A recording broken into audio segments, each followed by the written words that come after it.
Hello, everybody, Hello. and let us know who's out there. Say hello. Hope everybody's having a good day. I'm not having a bad hair day. Yeah, we're both having bad hair days, but we're getting them cut soon, we hope. Yeah. Tuesday night. 7 o'clock on Tuesday night, we get our hair cut. That's the time when she put us in. Yeah. I don't know, it has to do with how they share their time and their space, I guess, with all of that. But I'll be glad to get it done. It's driving me nuts. It's hanging over my ears. It's touching my ears. I can't do anything. Jeez, imagine what it was like when we were teenagers. We wanted it long. Oh, yeah, I had it down here. Yeah, that's right. But hi, Judith. Hi, Jeannie. I don't think I ever had it much more than below my ear, around my ears or whatever. Hi, Wendy. Well, then I got a perm, and then it went up like and out because I had an afro. Well, you remember that perm that I got when I first met you. Oh, yeah. Curly locks there. It looked like Boy George, or was it Lonesome George? But, hi, all I remember is hi, when I Teresa. walked into work, people were laughing at me. Yeah, well. We're trying not to laugh at me. Well, I went and got a... Hi, Fidel. I got my first perm in high school, grade 13. Went to my mother's hairdresser. I wanted a body perm because I had straight hair. And I drove there on my moped, and I had to wear a helmet. So I get there, they do it, and I come home, and my mother said, well, let's see how it looks. I said, I'm not taking the helmet off. I said, the perm solution went too long. It's not a body perm. And I took my helmet off, and my hair was in tight curls all over and the whole bit. Funny thing was, I got used to that, and so all through first couple of years of university or so, I left it like that. I had that done. It was easy to look after, that's for sure. Hi, Virginia. Hi, Virginia. Hi, Wendy. Oh, I'm glad you had a good time yesterday, Wendy. We did too. And I didn't really do that much work, Wendy. Oh, no, I slaved, yeah. Hi, Angel. So anyways, yeah, if you're wondering what we're talking about, where were you? Where were you on Stephen's Creative Birthday Bash? Okay, let's have the excuses now, people. No, wasn't a lot of us. There was about... we should have one for mine, because then everybody will attend, because it's in the middle of the winter. Yeah, that's right. Yours in the middle of summer. Well, we had that though too, because I figured there wouldn't be as many as I had at the retreat, because it's summertime. People are out and about, and everybody's been shut up for so long. They, want to get out. Teresa says, I've had perms over the years, and it looks good for the first 2 weeks.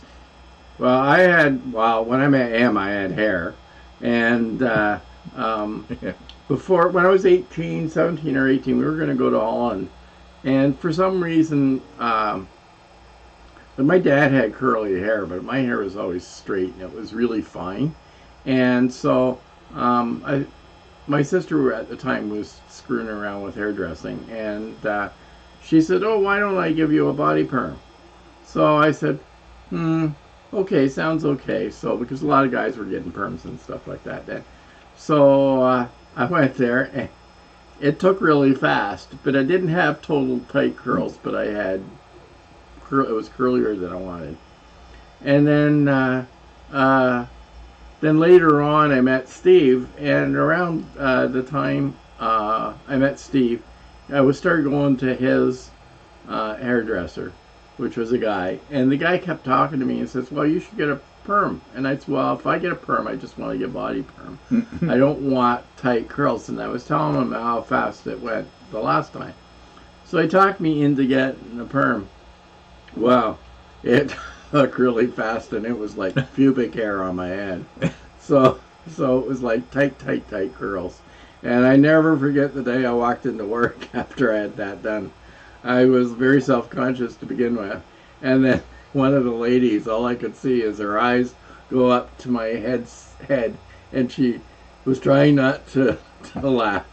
So I said, okay, I got a perm. It took too fast. I know, it looks ridiculous, but... Well, then after I got I had the tight perm all the way through university.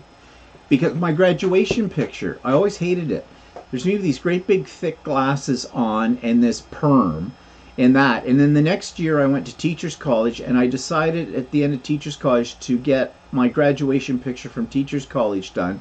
And by then I went in and I had a body perm, a real body perm. So my hair wasn't tight little curls anymore. It just had a little body to it. And I got contact lenses.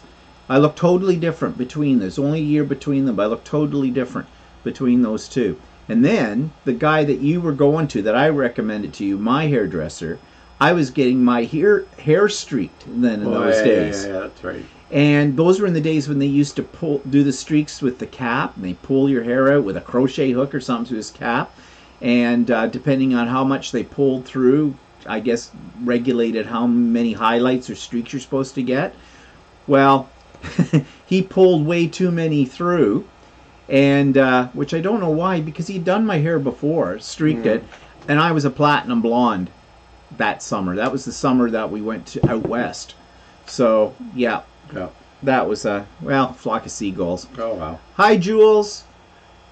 Hi Angel. I said hi Patsy. Hi Angel. Sorry you're working overnights on and can't make the stuff. Yeah, I can't get grocery. That must be a real pain if you can't make it to stores and that on a regular basis. Yeah. But anyways, we're going to talk a little bit about, let's talk about it now. I'm breaking away from my usual order of things here. Usually start with Mother. We'll save that because I know you're all just biting at the chops to listen about my mother. So we were let's talk then a little bit about yesterday's Stephen's Creative Birthday Bash. I don't know, I had a good time and I got a lot done. And I got a fair bit done. We didn't have a whole lot of people there, but you know, the people that were important were there. So if you weren't there, I guess you're not important. No, I know. It's the summer. So, you know, and it was a nice day, at least here yesterday. So a lot of people don't want to be stuck indoors sewing on a nice day. I mean, I know a lot of people, too, don't like to work on quilts if they're doing quilts in the summertime because they say it's too hot. Personally, it doesn't matter to me. I'll work on them any time of the year, but I get it. Hi, Dana. Hi, Andy. I think I said hi to Jules. Yeah, Jules. Hi, Jules. It's not too hot here today. No, it's gone down again today. But anyways, I think everybody that was there had a good time and got a lot of things done. I didn't know if I was going to get what I was working on, if I was even going to continue with it, because I was having a hard time with it. Had this pattern that I got from the Missouri Star Company, Missouri Star Quilt Company, their block magazine that they put out, and it's all these houses. And I've seen those kind of quilts before, and I've always thought I'd like to do one, so I thought I would do that one. Well, my measurements wouldn't work. And I couldn't figure out why. And it's still a mystery. But I'm getting it to work. And those of you that were with us yesterday, you know what I'm talking about. But I've done the first row. This will give you an idea of what I'm working on. And I got to move way back. Oh, that's cool. So this is the first row. And yeah, I'm making it fit. It's working. And I think it's going to look pretty good when I get it done. But boy, it was sort of touch and go yesterday with this thing, I can tell you. I almost gave up. But as some people I know will say, well, it was a challenge, so and it is, but I'm glad I stuck to it because I think it's going to look great. I got most of my shirt done except for the buttons. So now I've got two shirts I got to put buttons on. And then after we were done, I was starting to make mistakes, and I was sort of okay, that's not a good time to do buttons. And then I didn't get to it today, so I still have buttons to do. But I did this yesterday, pretty much. Put it down so you can see it. It's my favorite color. Right. It brings out the blue in my eyes. I don't know. I'm not showing it very well here. Can't tell. Yeah, well, look in the monitor. Yeah, I know, but for some reason, okay, it's the wrong side. I'm pushing. Anyway, it's not hanging very well on the hanger. There's what it looks like. Okay, so now I've got 2 shirts that need buttons. Did you show the other one? Well, no, I did this one last week. I think I showed this Oh. one last week. I think this was the one I showed last week. I didn't think you had the collar last week, did you? Yeah, I think I did the collar. Oh, okay. So I have that done, this one done, and then I've got the other one done. They both need buttons, so I'm going to try and do them tomorrow. Hi, Ann. So... I mean, buttons don't take that long. It's just I have to get into the groove to do them. So Teresa said she finished her bag about 45 minutes later, which is good. You should see Teresa's bags are phenomenal. yeah, they looked really nice. I do have them up. I think it was on last week's Idiot Quilter. I was showing a couple of the pictures that Teresa showed me of her bags as well, but they're just phenomenal. And Virginia said she finished all the dime door embroideries yesterday. Wow. Yep.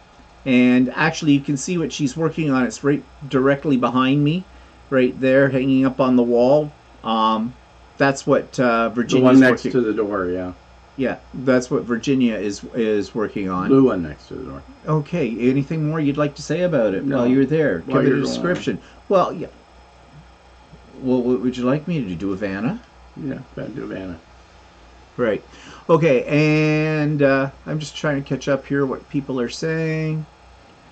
Thank you, Angel, for the happy birthday greetings. Virginia says, I had to find the MSQC tutorial for the Jenny Lane pattern, and I watched it last night. I haven't watched the tutorial for it. I should go and check it out too. I'm assuming it's on YouTube. What's the Jenny Lane pattern? That's actually what that pattern is called. Oh, okay, I see. Yeah, it's the Jenny Lane thing. Hi, Cindy. Hi, Donna. Patsy says, I got January and February doors done last year, but that is all. Yeah, did you have any problem with those, Patsy? Because I certainly did, but I did manage to finish them. Thanks, Cindy. Dana said something about not being there yesterday, so she couldn't be important. I'm not saying anything, Dana. I'm hurt. I'm absolutely hurt. Of all the people on here, I expected to be there. It was you, but you let me down. It will take me time. It will take me time. Just kidding with you. So I don't know. I thought it was kind of fun. And the thing about it, too, is it always, and I've said this before, I seem to get more done. Even though I was having problems with that pattern yesterday, I got a lot of it done.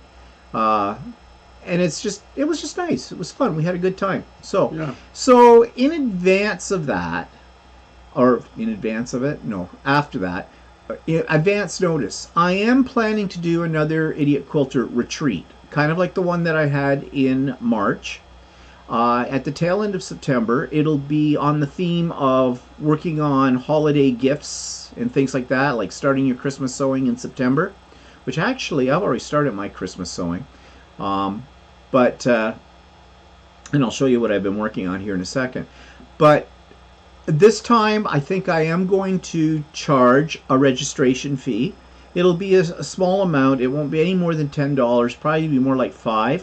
And I was discussing this with the group yesterday, and most people, everybody there seemed to be in agreement too. And the only reason I'm doing that is because last time on the retreat, I had people sign up, and it was a full house. I could only handle 90 people, and I had to start a waiting list. And I had a waiting list at one point of close to 30 people.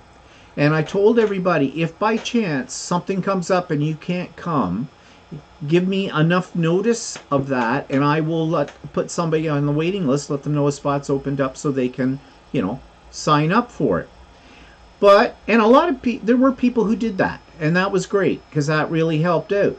But there were some people, and you may think this is really nasty of me, but I kept notes of who those people were. And they basically didn't send me anything. I mean, things happen, okay? Things happen at the last minute that are completely unavoidable, not planned for, whatnot. I get that. But I would have sent an email if I was on that side of a thing. Say, look, I'm so sorry I couldn't make it the other day. this came up at the last minute, and I couldn't even get to a computer to write off an email to you, so I'm sorry about that. And I would, in my mind, to go, well, okay, yeah, that kind of thing happens, right? But I didn't get anything from those people. In fact, one person I was specifically pissed off with, and I'm not going to say his name, it was a man. He was the first one to sign up for it. Signed his mother up too. Not a word. Never showed up.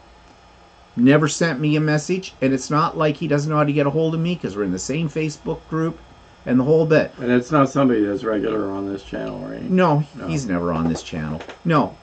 You know, quite frankly, to me, I don't know him well enough, so I shouldn't say, but my first impression, or my impression then, is he's a bit of a flake. Because that's what I consider people like that, a flake. So anyways, I think if I charge a nominal fee, non-refundable, to register, then people might think twice.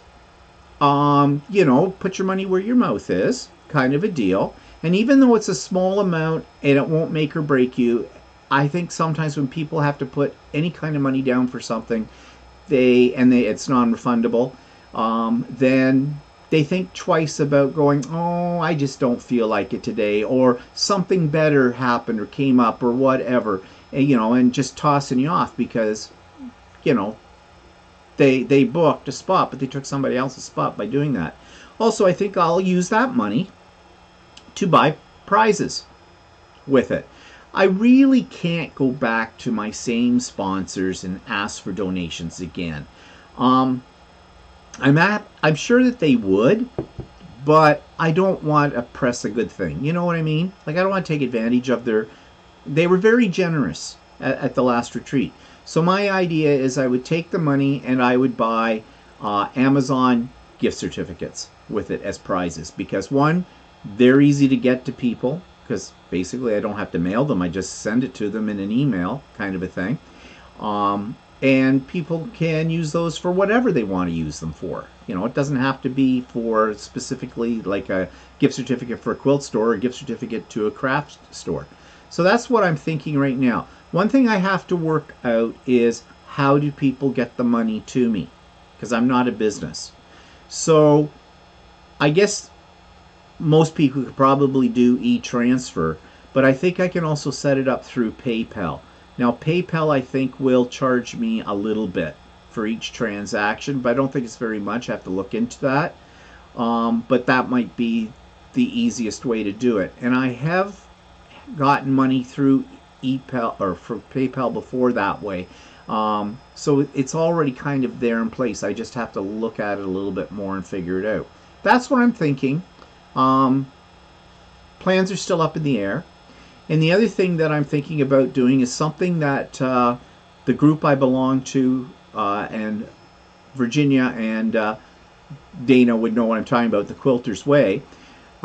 Kim, the person who operates that, she has a crop a couple of times in the year, a retreat a couple of times in the year. And what she does is it runs the whole weekend, and it starts on the Friday night. But what she does on the Friday night is really not a night of sewing, but it's a night of, we kind of have an hour or two social. It's, an icebreaker kind of a thing, cocktail party, she calls it.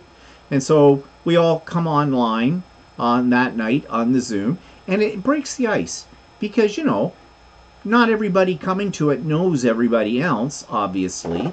And some people get a little nervous. They're entering into a Zoom environment with a lot of other people that they don't know what the atmosphere is going to be like. So I think it might be a lot of fun. And somebody suggested a drinking game. Like every time you say half square triangles, you have to take a drink, or, I don't know, something like that. Actually, I kind of like that idea, except, well, I'm thinking of a variation on that kind of thing. Not necessarily that you have to take a drink. Okay, kind of a deal. Marlene says that she has trouble. She's not sure how to work Zoom, so. Oh, Marlene, Zoom is so easy. Yeah, it is. Because actually, all you have to do, Marlene, is, I put the links in the show notes for it, and it's a website. So you just click on that link. It takes you into your browser, and it'll say, launch the Zoom application. And I don't even think you even have to download the app anymore, No, do you? you don't. No, it just automatically will start up, and you're in. And as long as your camera is on and your microphone, which is, both of those are probably built right into whatever your computer is, that's all there is to it. It's really, really user friendly. Angel says PayPal, or if they are Facebook contacts, that's pretty easy. Yeah. Bingo online. Yeah, we've done bingo online before too, as well. That's a possibility as an icebreaker. Yeah. On the Friday night, we could do possibly a bingo game. Yeah. Okay, that's a good idea. Yeah. Now, Fidel, you do remember we have something on tomorrow, right? Right. Okay. I'm expecting you to show up. Yeah, using sewing terms, not numbers. I've done that before. Yeah, the only thing is the program that you had that time that used the sewing terms, it didn't work out. It didn't work out. I'll have to investigate that more. That one, for some reason, didn't work. But the only other thing though, sewing terms, I suppose. You got to remember, there's also people that craft. Well, yeah, I'd have craft terms too and everything like that, or maybe totally different things. It doesn't necessarily have to be geared towards just quilting and sewing and crafting terms. It could be something else. Yeah. Okay, good, Fidel. Glad you're there with me. Because I will come to Mexico. I will seek you out and I will have you exterminated. Hat lady. Yesterday. Oh, yeah, that's Oh shoot, drawing a blank on. Oh shoot, I know your name. Oh well, it'll come to me. Yeah, that's a good question, Virginia. So Fidel, I'm assuming that tomorrow, Fidel, when we record the interview, you're gonna take me on a little tour of your new studio, as well. So, anyways, I was talking about Christmas sewing. Anyway, so I've started some of mine. This is a table topper.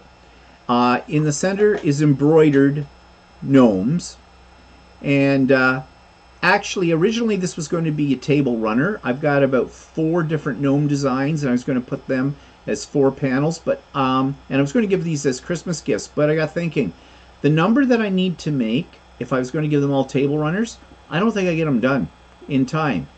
So I'm reducing it to table toppers.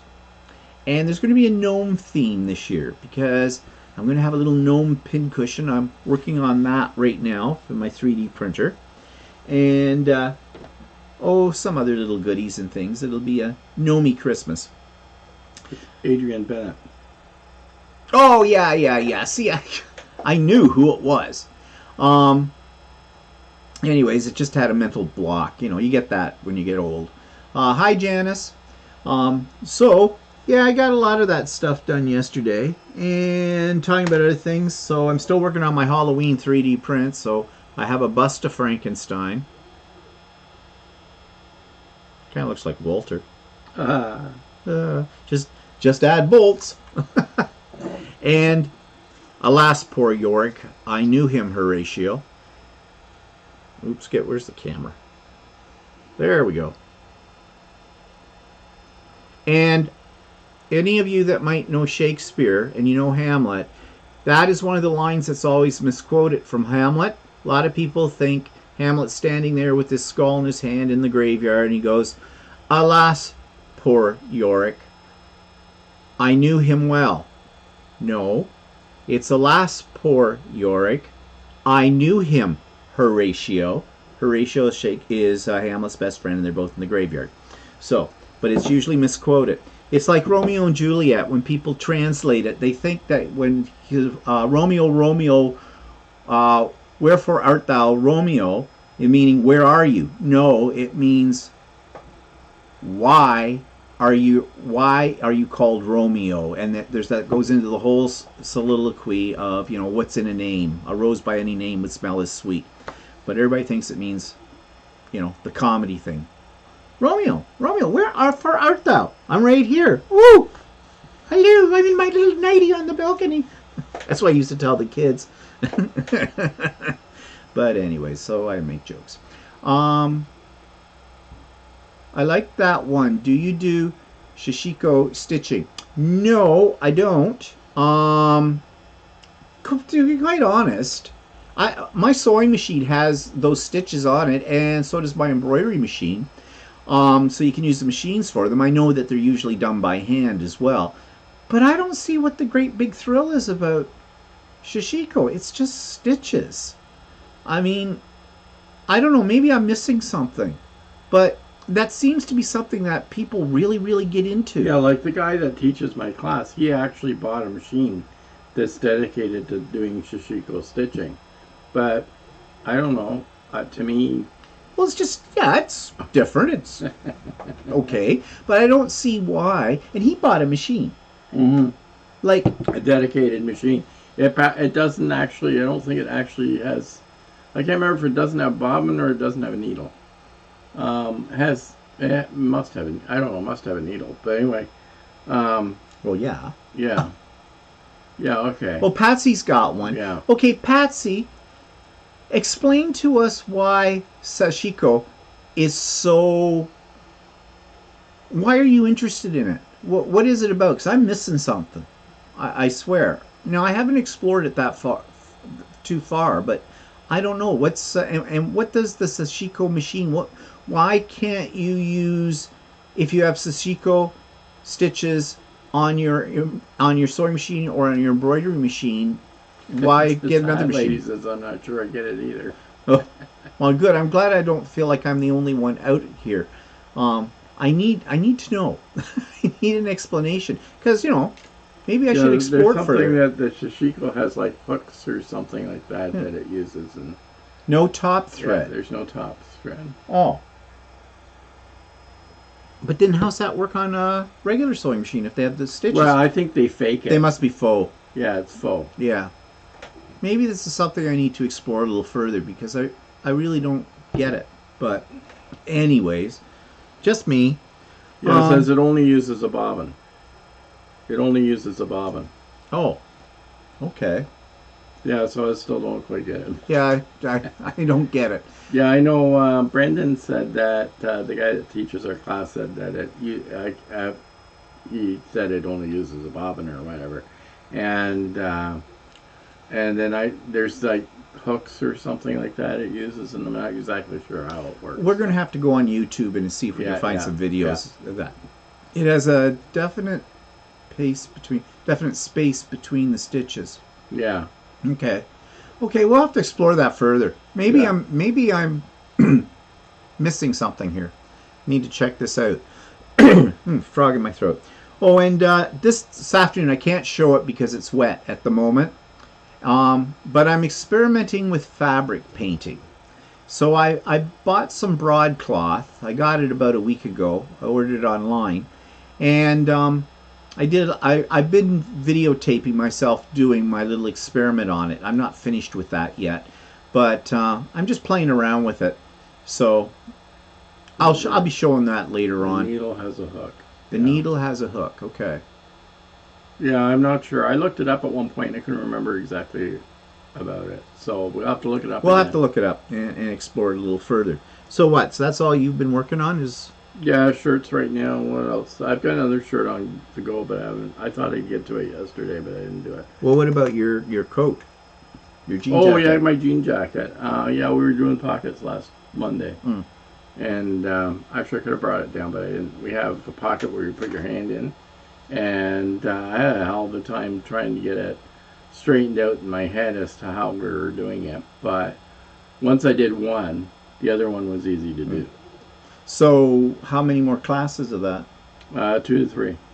Has he got another class planned after Well, that? we still got to put the sleeves in. We still got to put the collar on. We've got the pockets in, and then we have to do like the cuffs and part that goes around your waist in. So that. It may take. It depends on how fast the classes go. Last week it took us pretty much the whole class to do the pocket. So. Well, you said you had more people sort of dropping out of this class. Well, yeah, the girl that was pushing for this class in the first place has not come to at least one class yet. Oh. So What, she hasn't come to any of them yet? Hasn't come to any of them yet. That figures. And then there's a couple of others that were away last week, so there's only a couple of us in the class last week. And see, it's easy to be away in these classes because the instructor records them and then sends us a link, and you can catch up by watching the video. So, but that's the problem, is you get behind on a couple of classes, and unless you actually do follow each video each weekend so that you're at that stage, right? Yeah. At the time, then you're constantly behind and you never catch up. So, and the girl that really wanted to do this class, she kept pushing for it. She was the only one that wanted to do jean jacket. Nobody else really wanted to do jean jacket. Everybody else decided, well, okay, I'll do a jean jacket if that's what you want to do, right? And then she's the one that doesn't show up. Figures. Well, that's often the way. Yeah, I've been in situations like that. But she's also the one that, it seems like pretty much every she does all kinds of projects with us, but then it seems like she has a problem with her machine and then she never finishes it. Well, she never cleans out her machine or changes her needle either, does she? Well, yeah, she has. All of a sudden her machine will start stitching weird or something, and then she'll say, oh, my machine's stitching weird. And then we'll go, well, or it's not working well, or it's skipping stitches or something. And she automatically thinks it's the tension. But then I said to her, well, when's the last time you cleaned it out? Well, a year ago. Well, that'll give you a problem. So, anyways, okay, well, that's what we've been working on. Oh, yeah, we had craft and chat last week as well. And that's always a good time. It's a small group. Anybody's welcome to come to that. That's always the first Wednesday of every month, as you know. But we have a good time with that one, too. So we had double whammy this past week, then, with all of this. Angel says, I have never painted on fabric, but I do using Inktense colored pencils once in a while. Yeah, actually, I'd forgotten all about the Inktense ones. I've got to try those, because I've got a set of those. And I have seen videos where people are using them, and yeah, I have to give them a shot and see how that works out, too. Anyways, I'm just experimenting around with this kind of stuff. I don't know. I was in an experimental mood today because I was kind of all sewn out yesterday for it. But I did do that one row of that thing I showed you with the houses on it. I did that this morning. But that's as far as I got. Okay, so that's what we've been up to. My mother, guess she's okay. You know, last week I was concerned about UTI. Well, I talked to the nurse. They were my concerns. They were going to check her out for that and the whole bit. They'd get back to me. They haven't gotten back to me. I thought they called you the other day. Well, they did after I sent an email. Oh. And at that point, they still didn't know.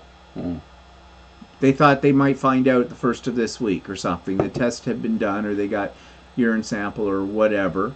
And so, I don't know. I think there was a problem getting some urine out of her, which I don't know. Pick her up, squeeze her. Well, I guess if she does it in her pad, then it's kind of... well, whatever. But anyway, so I'll find out maybe next week about it. And I guess I'm going to have to start to inquire about when I can go over and physically visit her. I think you can now. Shh. They haven't sent official word from the nursing home. Shh. I don't want to go over. Oh, did I say that out loud? I really don't. I don't. I mean, I see her every week on FaceTime. Yeah, but you know, there's always like face-to-face contact is probably. I've seen her face. Yeah. I don't need to see it anymore. I don't know. It's the reason is you go over, you sit there. It's like pulling teeth to have a conversation. you don't want to just get over there and then say, well, it's been nice, 5 minutes later and away you go. Well, she is your mother. Yeah, so not my fault. I don't remember being able to pick. So, they didn't put them up in a big lineup and go, which one do you want as your mother? I never had that choice. Anyways, no, Patsy, I'm not thread painting. I'm actually painting. Well, my version of painting. I'm actually putting paint on fabric. Actually, it's I was using actually something I found in my stash that I've had for a long time. I was going to use watercolor paints in a tube because I heard you can use those, and you mix it with GAC 900, which makes it more permanent and for fabric. And when I tried to get the paint out of the tubes, they had all dried up, which was, I'd never really used the tubes, but I guess paint will dry up even if it's never been opened. They were as hard as rock. So I threw that set out, and I had a set of these ones I must have bought a long time ago too that are actually oil paints, but they're water-based, which sounds to me like an oxymoron.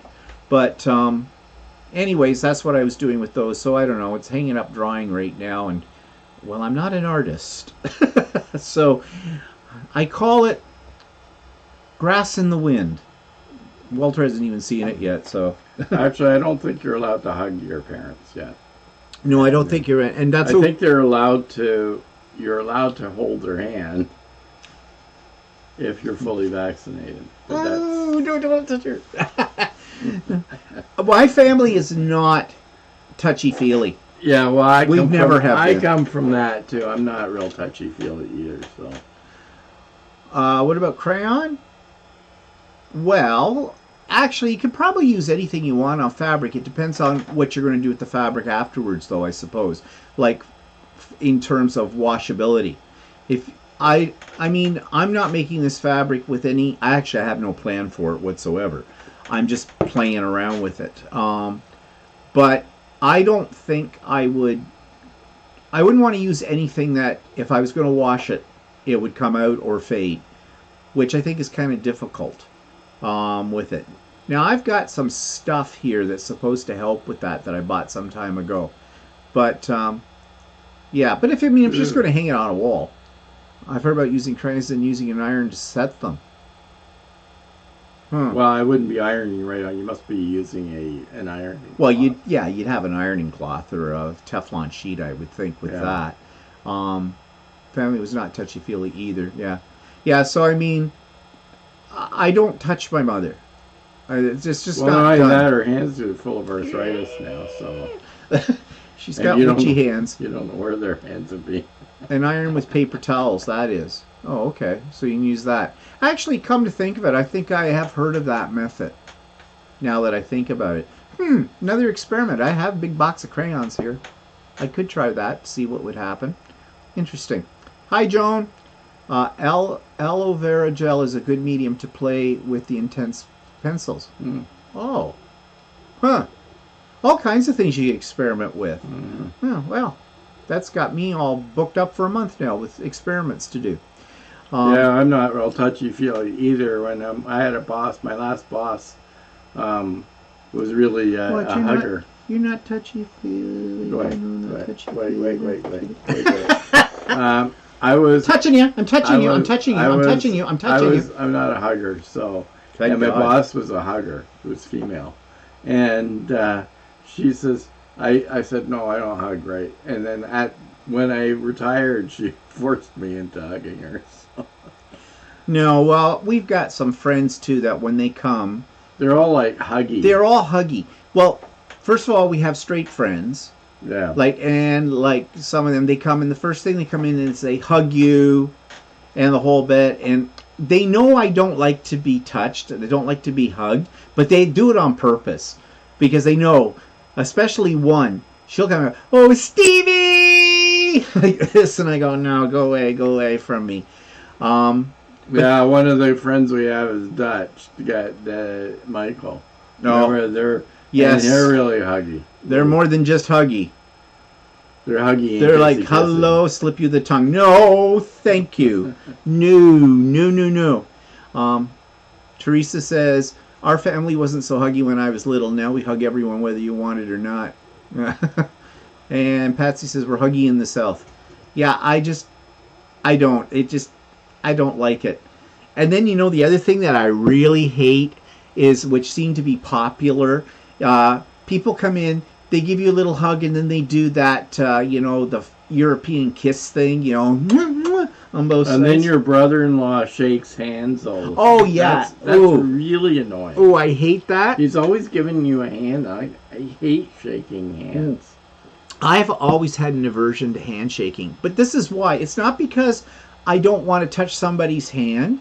It's because when you're a man and you shake another man's hand, there's a contest. You're being judged by your handshake. And so you never know whether, they talk about the firm grip handshake. I used to do with the kids in school when I was teaching them about going to interviews and things and talking about handshakes. And so I'd get some kids to come out and volunteer, and I'd shake their hand, and I would do different things. I would go, real limp like this, like a wet noodle kind of a thing. And then I'd grab one kid's hand and I'd squeeze it real hard. And there was always one I'd come up and just, as they went to reach for my hand, I'd go, charmed. That was a joke with them. I hate fist bumps too. Fist bumps seem so pretentious. There was a guy I used to, I have small hands and most other guys' hands have big hands. So I always feel kind of like weird when I grab somebody else's hand that's bigger than mine. So, yeah, is he a businessman? I'm okay with handshaking, just not the grip of death. No, his father. You're talking about my brother-in-law. Yeah. His father. His parents always raised him to be very, very polite and very businesslike. His father was in business, had his own business for many, many, many years, and I think that's where it comes from. So he taught his son and his daughter to do the same thing, my niece and my nephew.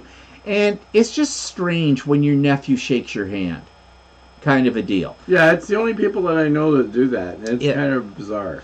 I mean, I know that lots of people shake hands, although I think shaking hands is well, I don't think it's as I don't think it was common when I first started working, but I don't think was as common later on when I was working, and a lot of people didn't shake hands then.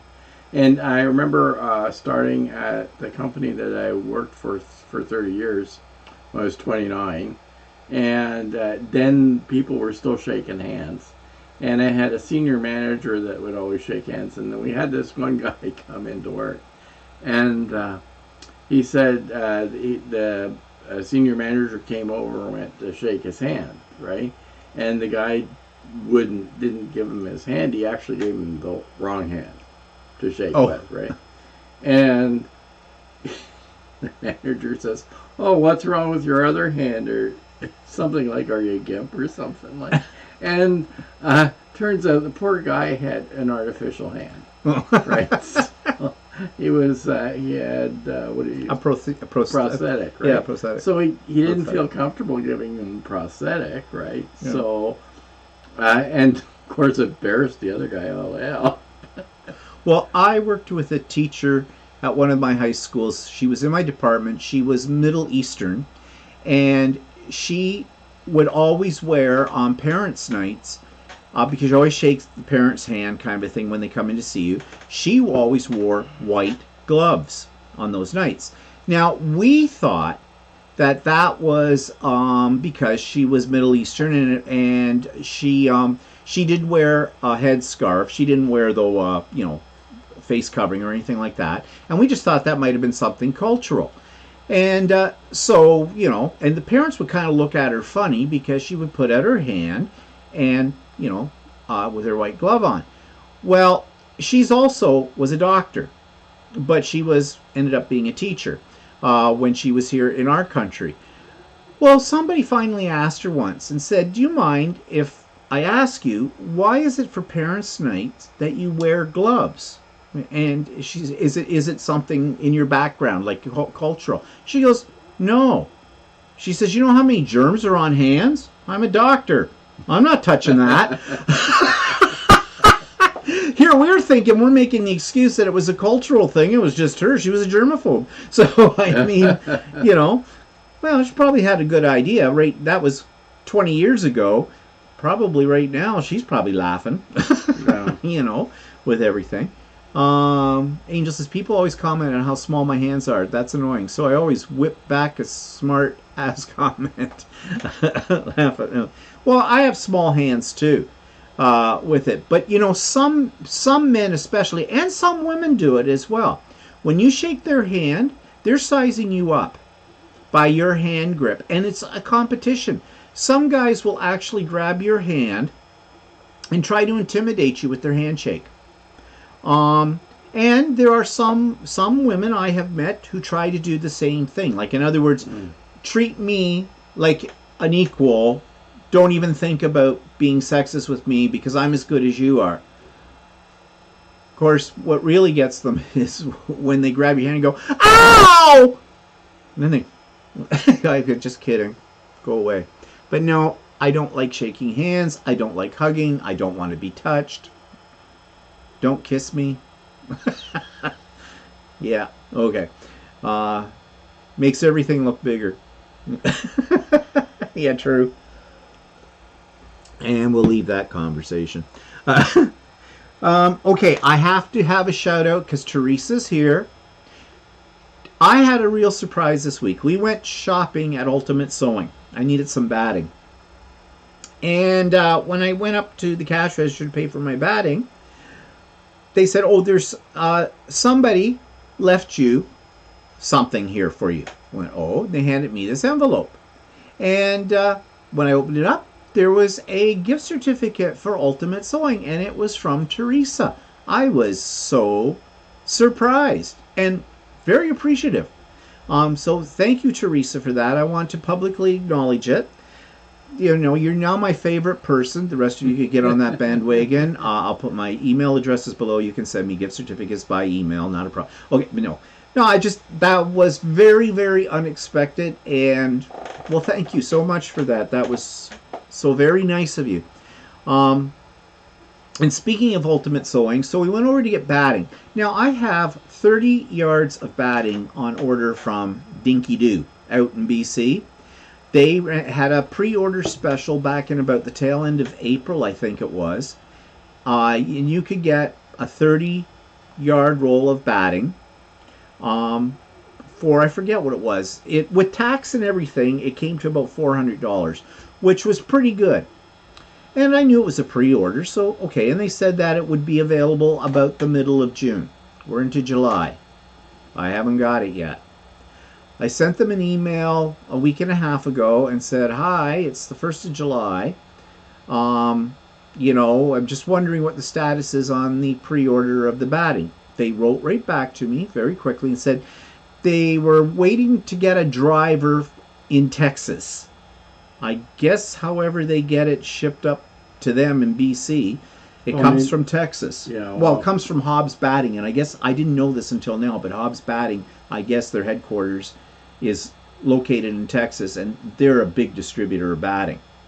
So, still nothing. They said, we'll send you an email as soon as we've got it shipped out. Okay, fine. So, tail end of this past week, I sent them another email and said, hi, wondering about the status on the batting. And they said they had just located a driver in Texas. They were expecting it to come up this week coming, and then they'd be shipping it out. I said, okay, fine. Whatever. I'm not impressed because the price is not that good. Okay? Why do I get the feeling, and this often happens on pre-orders with a lot of companies, they're not the only one. I've run into this, and that's why I always hesitate about pre-orders on anything, because there is no guarantee you're going to get it when they say they're going to give it to you. And I look at it this way. They have $400 of my money in their bank account. I have nothing to show for it. So, yeah, I always have a worry that, you know, people with these pre-orders, like, I mean, it's probably a slim worry, but, you know, there's nothing happening if you do a pre-order and the place goes out of business. Yeah. you're kind of lost. Well, that's the thing.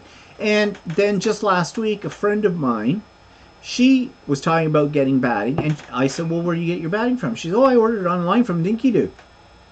And she said, "Yeah, I did a pre-order thing," and did it about the same time as I did, and she got hers already. Now, I'm not sure if her timeline was right, because to be honest, sometimes when this friend tells me stuff, it's not really exactly how it happened. But that makes me a little worried. So we'll see. It's just no one local has Hobbs. Is it at all comparable to Quilter's Dream? I don't know. I have never used Quilter's Dream. I have used Hobbs, and it's good batting. I buy my batting though at Ultimate Sewing, and that's why we were in there the other day. And I don't know what brand theirs is. I buy the 80-20 split. You know, what is it? 80% polyester, 20% wool or cotton. It's cotton. I don't think it's wool. Whatever. It's what I use all the time. It's been fine and everything like that. And I have used Hobbs batting because I've ordered it from Monfil before. Yeah. But it usually comes in a bag, and I think the biggest size that they sell is a twin or something like that. And their price is good, but the largest size is a twin, so I like more than that. But I've never had any problems with the Hobbs batting, so I don't know. I have no idea. I never used Quilter's Dream. I don't know if we can get Quilter's Dream that readily here. I know there's I don't know if it's related, but there's an interfacing called Sewer's Dream, and it's really, really hard for us to get. And you can get it in BC, and that's about it. So. Yeah, and Judith says she gets her batting from Creek Bank. I've not heard of them. And Angel says local. I can get Warm and White or Quilter's Dream. Yeah. So, I don't know. We'll see anyways and when I get this, and I have to figure out where I'm going to put it. I'm not sure how it comes. I guess in a big box. It's 30 yards. Mm-hmm. So it's a fair amount of batting. Well, if it's like the ones that they get at the quilt store, it's a big roll. Yeah, I don't know. We'll see. But anyways, yeah, so we were in getting that. And you want to know something? I tried to spend more money than just buy batting in there, and I couldn't. Yeah. Wow. I didn't see any fabric that was jumping out at me. I don't know. Well, the reason, it's not because their selection isn't good. It's because I have so much fabric right now. I'm looking at it and going, do I need more? Yeah, I know. Like, if it was something that really leaped out at me and went, oh yeah, I love that. That's great. Yeah, I just ended up buying some new needles and stuff. I didn't really buy anything else. Well, I did intend to buy some more Christmas fabric because I thought she'd have some in, but she said no. She wasn't expecting to get Christmas fabric in until the late fall. Well, that's a little late with it all. And she said, yeah, well, that's what her supplier is telling her or something.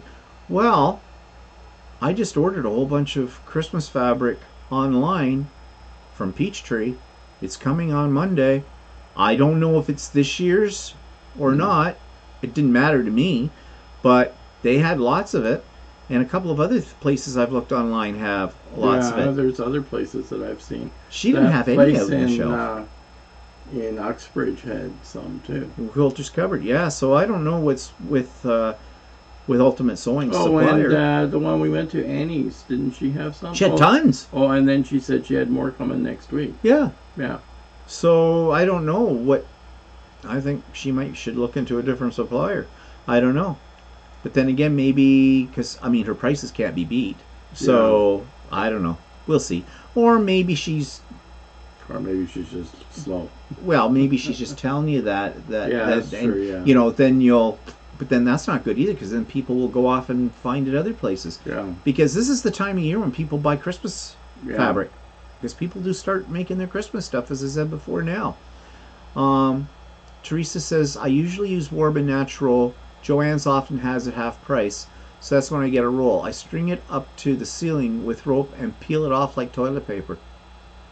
That's not such a bad idea. Yeah. Okay. That just gave me an idea. All right, like that. Thanks for the thought, Teresa. Joan says, my local quilt shops are just now getting their Christmas fabrics. Yeah, I guess it varies because it depends on who they're getting their fabrics from. I don't know. I'm not sure how all that works, but whatever. So, I don't really need more Christmas fabric, but I like it. That's my problem. So, my birthday is this week. Yes, we had the birthday bash. But it's actually on Wednesday. And Walter's just dying to tell me that he got me something. And he knows the rules. Nothing can be done until the day of my birthday. We have my birthday cake. Why did we buy that birthday cake already? Well, I thought we were having that quilt thing yesterday till 9 o'clock. So I was thinking I'd have it at 6 or something. No. And Duh. Okay, so my birthday cake is sitting in the fridge. It's just a carrot cake. Guess that's what Walter wanted. no, I wanted the Boston cream.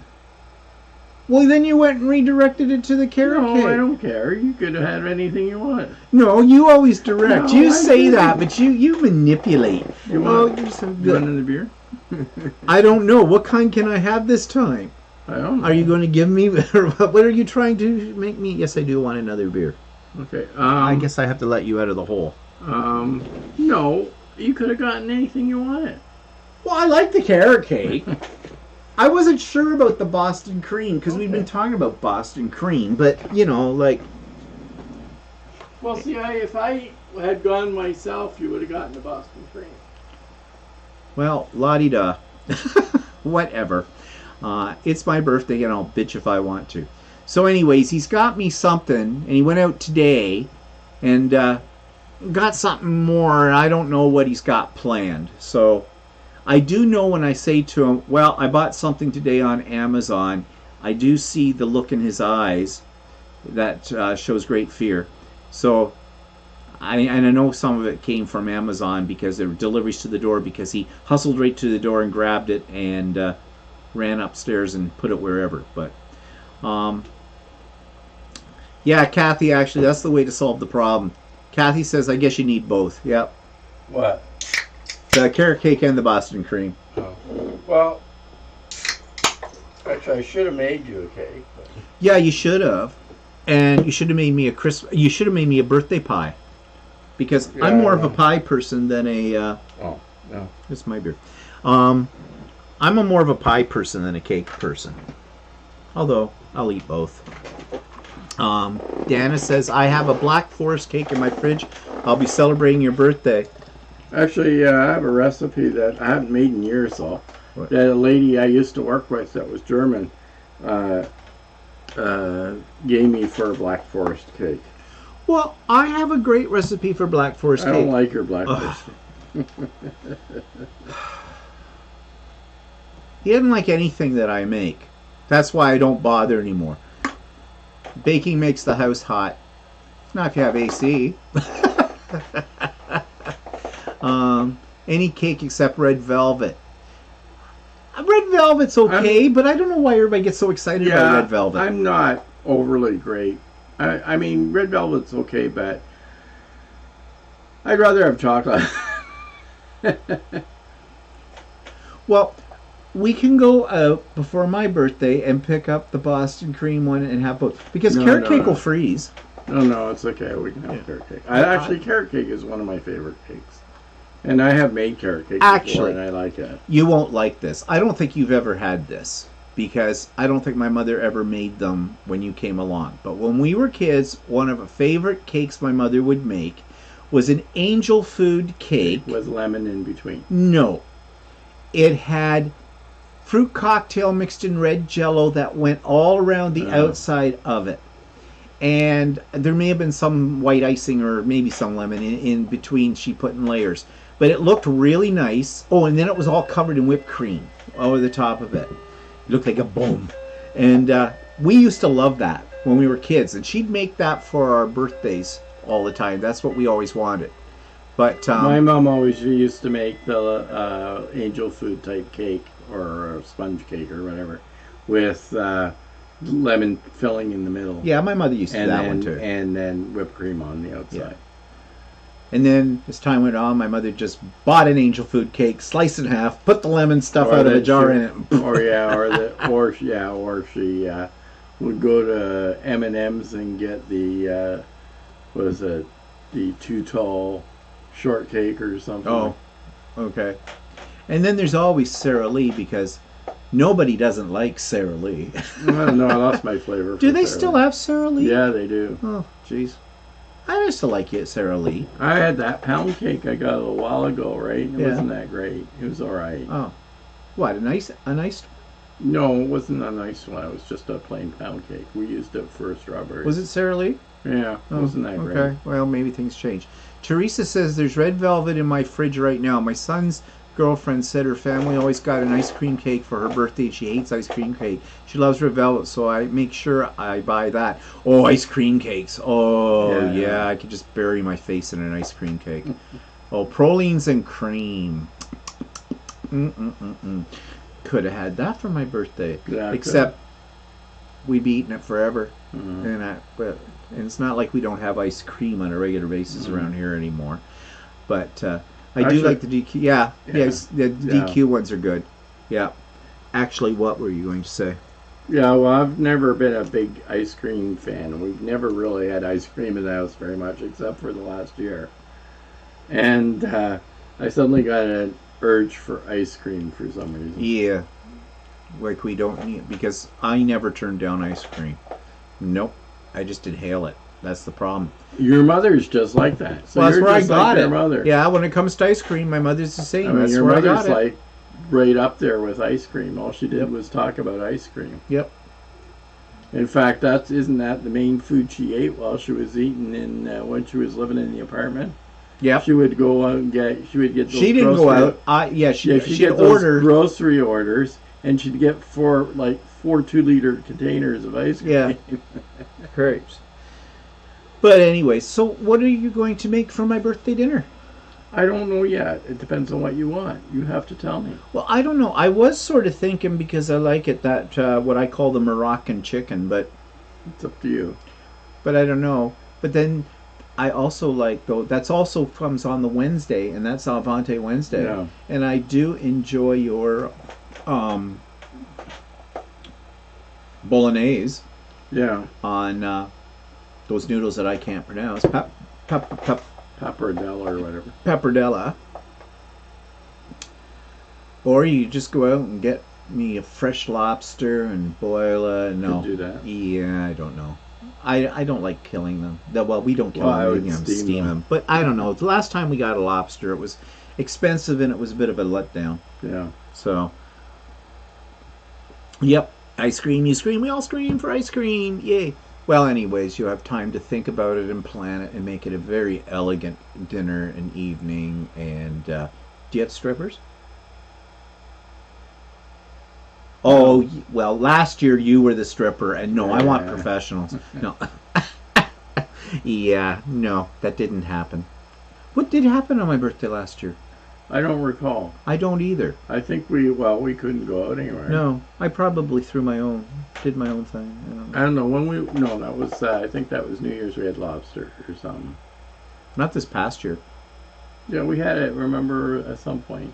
Yeah, but I don't think we didn't bother. I can't remember what we did for We couldn't get any this year at New Year's. It was all. Remember? Well, no, we went out and got those ones, the frozen ones. Oh, from Costco.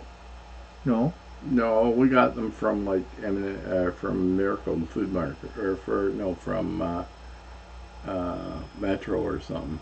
Oh, yeah. Well, all I remember is they were okay, but they weren't that great. Have Walter give you the look. He gives me the look all the time. I'm used to it. Thank God he's not Medusa. I'd be stoned by now. You'll have to let me know what you want for dinner. I haven't decided yet. Something exciting. What is it that you make that I like? And get takeout. Take out what? McDonald's. Yeah. Patsy's got to run. Okay, Patsy. See you later. Yeah. So, anyways, what else? Oh, went to the weed store this week. I've never been in a weed dispensary place ever in my life. If anybody doesn't know, it's legal in Canada. Yeah, marijuana is legal in Canada. So I went in because a friend of mine works in this particular store, and I was talking. I did something to my back last week. I was on my hands and knees scrubbing a floor like a common trip. Since we don't have a cleaning lady anymore, I got to do it all myself. And I don't know. I must have pulled a muscle in my back, and it was sore. I'm not sure you didn't pull the muscle picking up the remote control. Well, those things are heavy. Really. That's your job, too. You're supposed to snap my fingers and go, boy, get me that. Change the channel, Beulah. So anyways, I had this pain in my back. And it was difficult sleeping. It was bothering me. And when I'd get up in the morning, it was kind of like, bending over and trying to get yourself dressed. I mean, as the day went on, it loosened up a little bit, but it was like every time if I sat down or laid down anywhere, it was painful. So anyways, he had told me that his dad's got really bad arthritis in his shoulders, and he himself, he's got a bad hand that he actually should have had it operated on. The doctor said he should have a long time ago, but he didn't bother, and so he has a lot of pain with that. So he's bought this CBD cream, that's what's called, CBD? Yeah, I think so. Cream, which is basically a derivative of whatever's in marijuana and that kind of stuff. And he says it works really well for pain relief. So I thought, well, I'll give it a try because I have heard other people talk about these kind of things. So I went into the weed place and I said to the guy, I've got this pain in my back kind of a thing. A friend of mine who works here, he recommended this. What do you think? And the guy goes, yep. He says, this stuff works really well. He said he has a slipped disc that gives him a lot of pain sometimes, and his wife will slather his back with this cream, and he says within 5 minutes the pain is gone. He says it'll last for about 4 hours and then you have to reapply it, but he says he let me try some when I was there in the store, a little bit of it. He said you don't need a lot of it, and good thing because it's expensive. It's $60 for That's not covered on our drug no. fund, so. And I knew it was going to be that price anyways. But he let me smell it too, because I thought, is this going to smell like I've just smoked a joint or something? Which I don't do because I can't inhale. Never have been, never been a smoker of anything. So anyways, he let me smell it. Well, it smells really nice. It doesn't smell anything like marijuana. And he says, you can't get high on this. He said, you're putting it on your skin, it's topical. And he said, it can't, by the time it gets close to your bloodstream, it doesn't have any effect. So you don't have to worry about it. He says he's got a couple of guys who buy it on a regular basis that work in construction because they have arthritis. One guy's got a really bad elbow or something.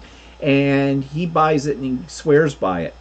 So there was a couple of ones I could have got. There was a little cheaper one, not that much cheaper, like $5 less or something, but it didn't have THC in it. THC is the one that's hallucinogenic. Yeah, part of it. But if you're putting it on your skin, you're not ingesting. Well, that's what he said. So I said to him, well, which one's the best? Like, what do you think? He says, well, the one with the THC is, he says, is his opinion. That's the one he uses. So I got it. Yeah, works like a charm. Within 10 minutes after you've put it on, the pain's gone. It's great. Yeah, because he was like really complaining that every time he got up that back was really hurting, and ever since he's gotten the cream, it's been fine. Because every time I got up to get a drink, which I'm not used to because he does it for me, it was hurtful. No, but I was thinking though, my mother has arthritis in one hand to the point where her hand is so clawed up. They put some little cloths, you've heard me talk about this before, in her hand, that to kind of ease them open and whatnot. And she is on a painkiller as well for it. And I was wondering if this stuff would work on that. But I'm going to have to ask them. I don't know if, well, it's legal. Yeah. I mean, they won't supply it. I would have to get it and bring it to them. Yeah. The only thing I'm worried about is I bring it there, does it go missing? Yeah, they slather your name out Yeah. and put it all over the top. So, But it was really good. So I highly recommend it if you've got something like a pain or whatever, and you you know, can get stuff like that. and you can get it. Yeah, well, there's I don't know how many of this in the United I'm not States sure. are I know legal. Colorado it is, Mhm. but I don't know where other places there. I don't know. Depends, I guess, where you live in the States, whether it's legal there or not. But yeah, Janice, well, it's good. I really recommend it. Um, what's it? Cindy says, buy all dinner time. By All. she probably says buy dinner all the time. Oh, yeah. But anyways, that was something I discovered that I really liked.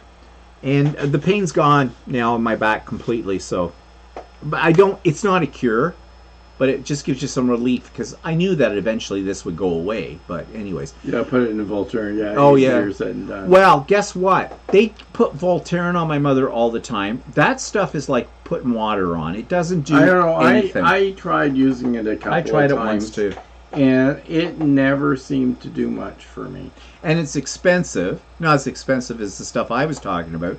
But they get some of this from my mother, and every month and on her, every other month or something, they charge her, and it's something like $16 or something. It's on her bill because it's not covered. It's about $16 or $20 or two. Something. It's And expensive. I don't know. Like I said to Steve before, I've had the odd time where the doctor said, "Well, use Voltaren or something like this on some muscle pain or something."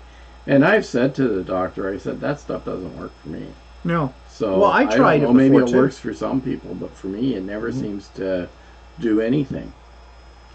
My mother wanted Voltaren because if my father used it, my mother wants. My father had a lot of arthritis too, and he was constantly I slathering on the mean, Voltaren. I'm sure but it does a little bit, but it doesn't do that much. Teresa says, put the CBD in a Voltaren tube. Yeah. We kind of thought that, but it's kind of hard to get in. Well, actually, they won't let you even go out and buy the Voltaren and bring it into them. That's what I mean about the CBD. Yeah. They told me that I could not bring it in. They had to do the ordering. See, of and it. that's funny because when my mom was in the nursing home, they allowed me to bring stuff in. Well, that's what they told me when she went in there. Because I asked about the Voltaren, and they said, no, we'll look after that.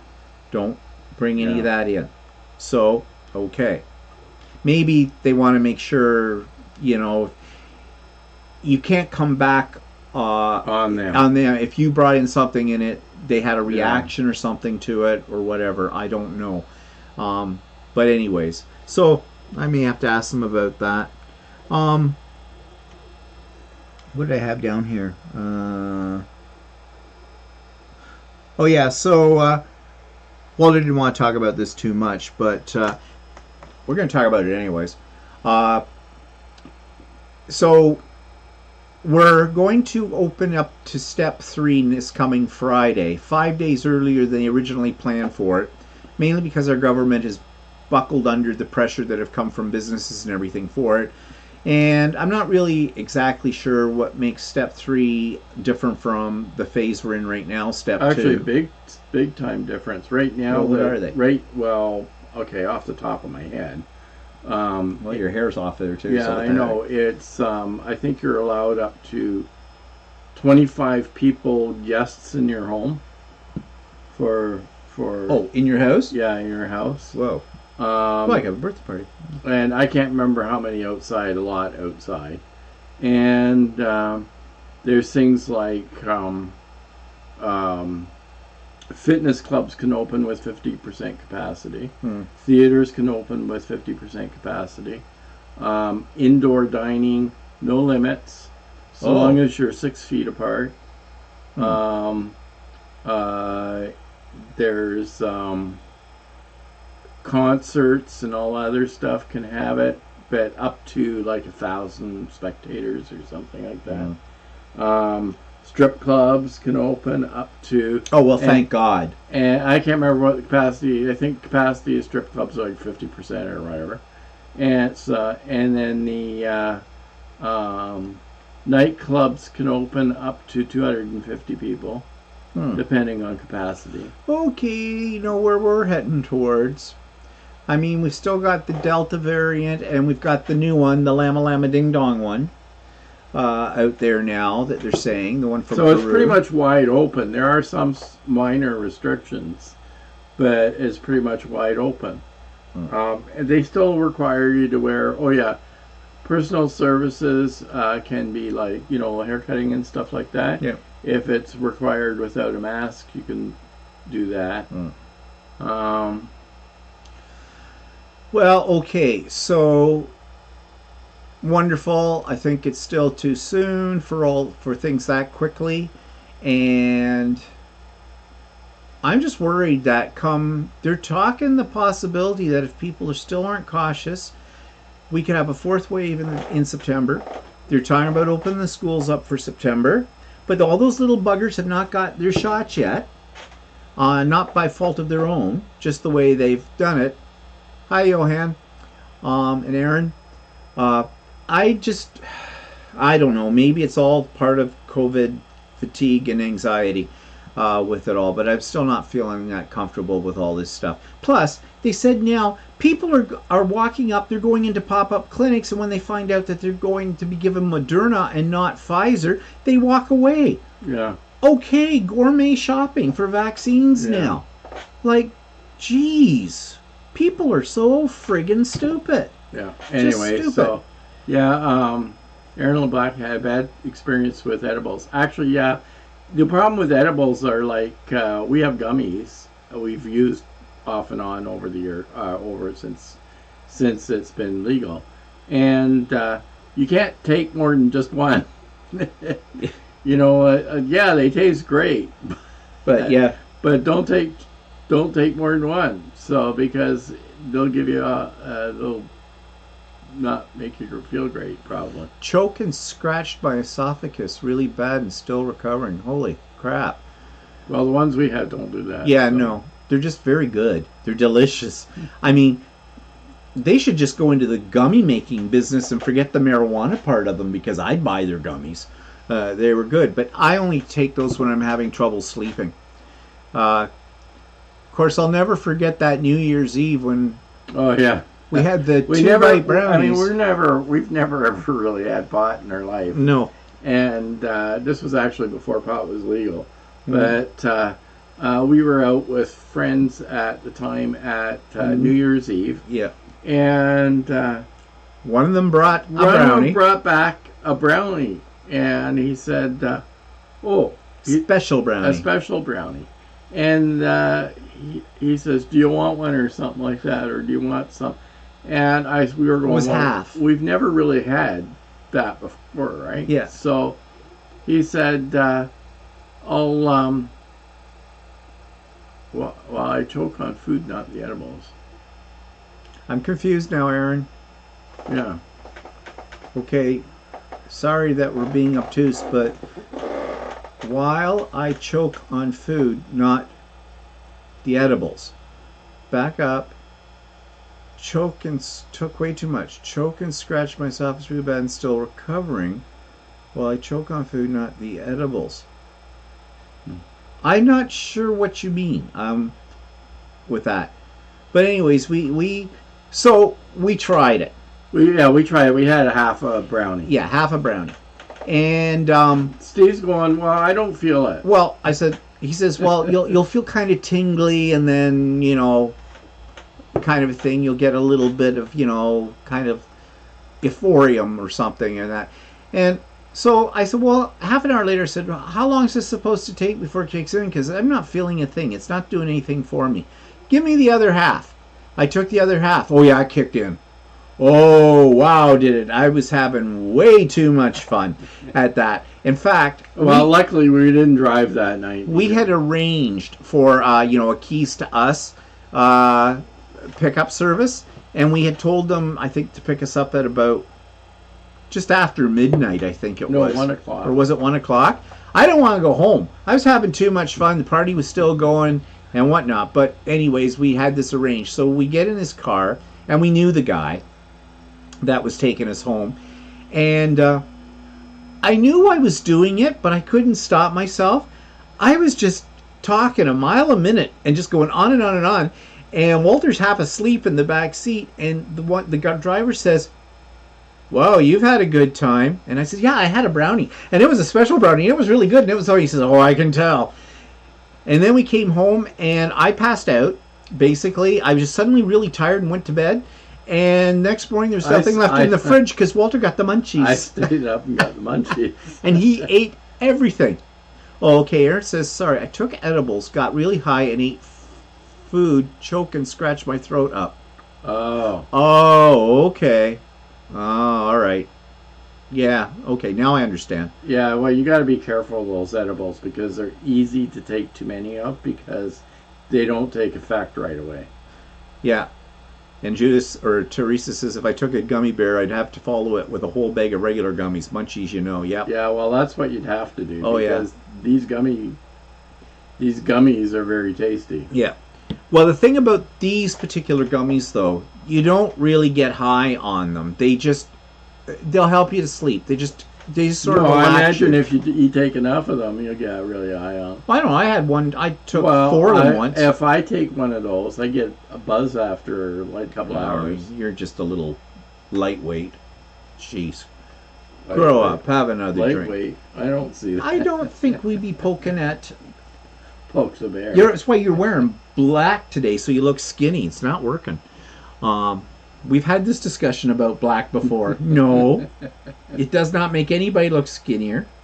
It's just everybody knows that you're fat, and that's why you're wearing black. Okay.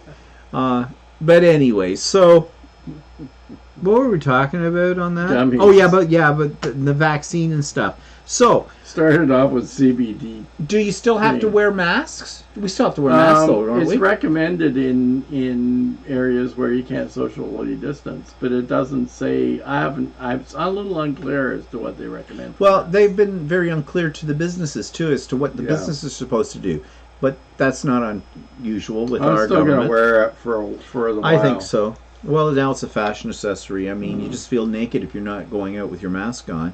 But you know, one thing that's pissing me off right now, there was a long-term care facility in the Toronto area that had an outbreak, and some of it was staff.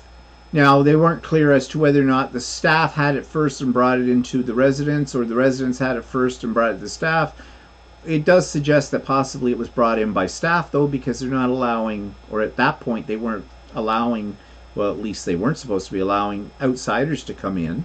Yeah. So I don't know. But here's the problem. They've done a survey about how many people in long-term, like staff at long-term care facilities, and it's an unbelievable number of people that have not had the first vaccine yet that are working in long-term care facilities. That's not right. I don't give a shit if they're frontline workers. They should know better, and I would say your continued employment with us is pendant upon you proving that you've had the vaccine. Well, same with hospitals. That's the same thing. And nurses. And the thing is that somebody would, like, there was an article in a local newspaper that said that like doctors were putting up nasty notes about people coming into emergency rooms being sick and they haven't had the vaccine. How many people in medical staff have the vaccine? Well, we do know nurses, and there's quite a few nurses that don't get the flu shot. Mm-hmm. So, you know, I'm sorry. I know those people are doing stuff all the time, but it's an oxymoron that they're not getting a vaccine when they're working with it. Today about the etiquette of asking other people whether they've had the shot or not. Well, I think the etiquette should be that it's everybody's right to ask you if you've had the shot. Yeah. So like they were pussyfooting around it and saying that, well, you know, you shouldn't really ask that question and all this other stuff. Oh yeah, you should ask that question. I mean, if you're letting a bunch of people into your house, I'd be saying, well, have you had the vaccine? Well, you know, it's like if someone's pointing a gun at you and you ask, is that loaded? Yeah. I mean, really. So, no.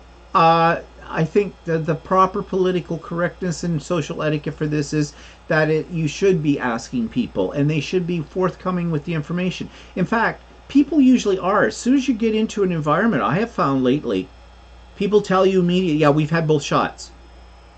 I'm vaccinated. And then you go, like, what about? They were saying, well, what about people that can't have it for some reason or another? Well, I don't see that a problem with that. In that, if somebody says they can't have it, and they turn around and say, well, we'd really like to have gotten it, but we can't get it because of this reason. You know? Yeah. Well, I think that's valid, but that's valid as long as that person is trustworthy and it really is legit. And then it comes up to the whole thing about proving that you've been vaccinated. In Quebec, they're talking about having vaccine passports, so that you have to show this if you're going to a public event or something like that or whatever. And there are those, the crying ones about personal freedoms and all this stuff being infringed upon.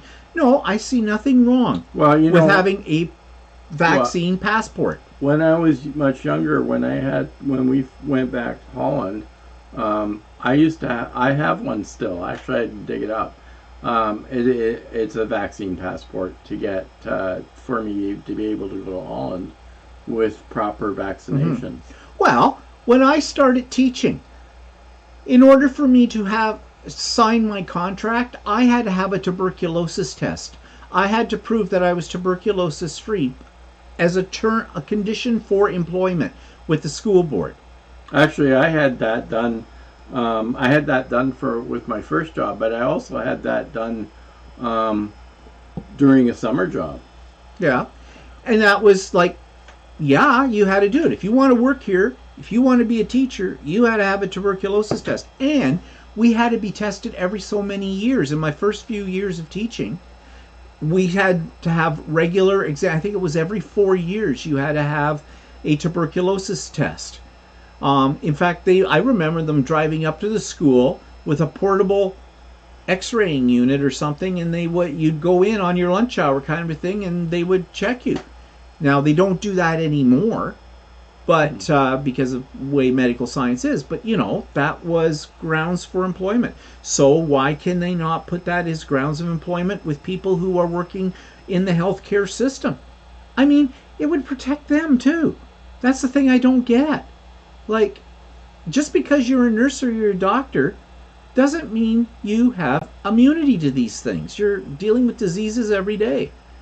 Wouldn't it be sensible to get yourself vaccinated to protect you?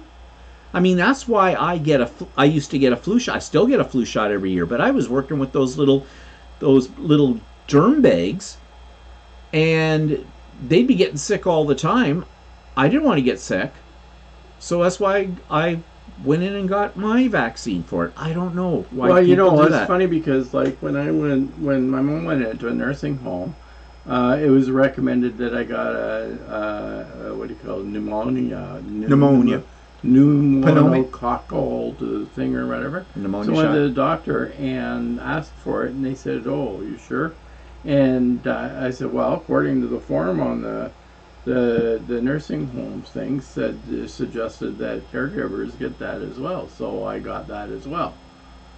So I don't know. I don't understand the logic. Well, there isn't any, obviously.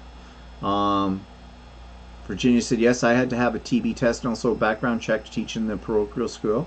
Well, yeah, well, I had to have all that too. And Angel says, nursing home employees in healthcare were the first ones to get vax here in PA. Yeah, but here, what they're doing is that you can turn down the vaccine. Yeah, they let them turn the vaccine down, which is just nuts.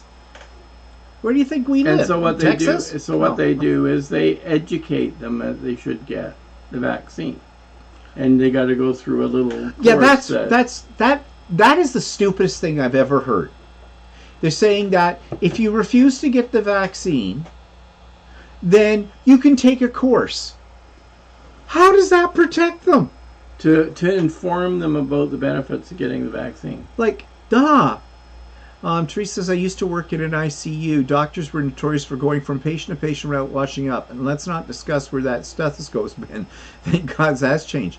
Yeah, it's sort of like washing your hands after going to the bathroom, right? Yeah. Kind of thing. And you see, and I guess what really plays havoc with my brain is these are people that work in healthcare. They're around diseases of all kinds all the time. And the simple act of washing your hands between seeing patients and doing all that kind of stuff, like, really, where's the logic? And I'm sure those keyboards in the nursing station Ew. are not exactly great either. Fecal matter. Ooh, yuck. Well, whatever. But anyways, that's where we're headed. I'm hoping we don't go into a fourth wave, because I really think this time, if here in our province, if suddenly the numbers are rising again and they have to go into some form of shutdown again in the whole bit, there's going to be anarchy, chaos, and rioting in the streets in this province with it all. And this government has all governments, it doesn't matter where in the world.